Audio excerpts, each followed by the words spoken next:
હું કોર્પોરેશનમાંથી ચૂંટાયેલા કોર્પોરેટરોને ફળવાયેલા ફંડની વિગતો જાહેર કરી રહ્યો છું. આના સિવાય પણ તમારા કોર્પોરેટરે તમારી માટે કરોડો રૂપિયાના કામ મંજૂર કરાવ્યા હશે, પરંતુ એની વિગતો સુરત મ્યુનિસિપલ કોર્પોરેશનમાંથી ચૂંટણી પહેલા મેળવવી એક સામાન્ય માણસ માટે બહુ મુશ્કેલ છે.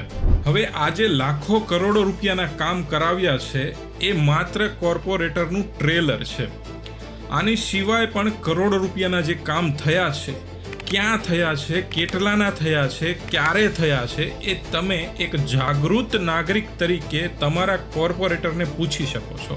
અને તમે એક કોર્પોરેટર છો અને તમે મારો વિડીયો જોઈ રહ્યા છો, તો તમે પણ એક જાગૃત કોર્પોરેટર તરીકે તમારા મતદારને જણાવો કે તમે કયા કયા કામ કેટલા રૂપિયાના ક્યારે કરાવ્યા છે. દરેક મતદાર આના પરથી એક નિષ્કર્ષ પર આવી શકશે કે એમણે મત કોને આપવો જોઈએ.